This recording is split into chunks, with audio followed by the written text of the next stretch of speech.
I've been letting DeepSeek AI determine my financial decisions this month, and it made me wonder, is there a way to save money on gas? The way I'm doing it right now is waiting on gas prices to fall before I go to the pump and fuel up. But sometimes that means I have to pay higher prices in gas because sometimes I get it wrong. But I'm wondering if there's a better way. That's why I'm gonna let artificial intelligence see if there's a better way.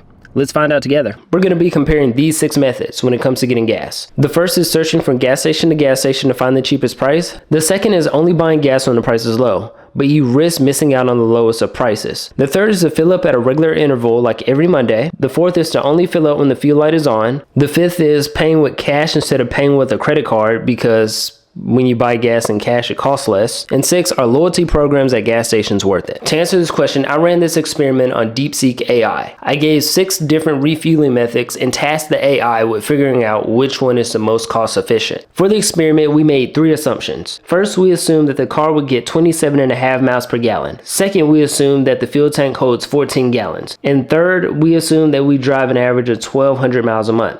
I got all these numbers from the averages of how much people drove in 2024, what the average tank size for a vehicle was in 2024, and the average fuel economy for a vehicle in 2024. Here are the 6 options that the AI had to rank from least cost effective to most cost effective. Coming in at number 6, as you probably would have guessed, would be fuel light fill-ups, meaning that you only get fuel when the light turns on. Compared to the number 1 savings method, you're likely to lose about $4.36 a month due to buying gas at higher prices and in case of emergencies. Number 5 surprised me, and that was regular fill-ups, meaning we decide to refuel at a predetermined interval, such as every Monday or every Saturday. Turns out that's the second least cost-effective method. The reasoning behind it is that there's no savings at all. You're avoiding price spikes, but you're also not getting any discounts because you're not looking for them. And at number 4 is timing the market, which is what I do. Turns out timing the market only saves about 5 cents a gallon on average, which means I'm only saving $2.18 a month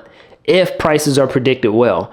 And there's a very high chance that I'm overpaying or running out of gas in some situations. Coming in at a close number 3 is paying cash instead of using credit to buy gas. You'll end up saving about 4 cents a gallon, which comes out to be $1.75 a month.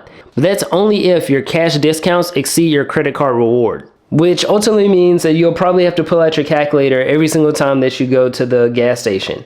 And honestly, it's not even worth it because you're only saving $1.75 over the course of a month. That brings us to number 2, searching for the cheapest gas. Turns out you can save between 10 to 20 cents a gallon, which means you can save between $3.55 and $8.07 a month after deducting extra driving costs. That means you definitely have to avoid driving too far out of the way.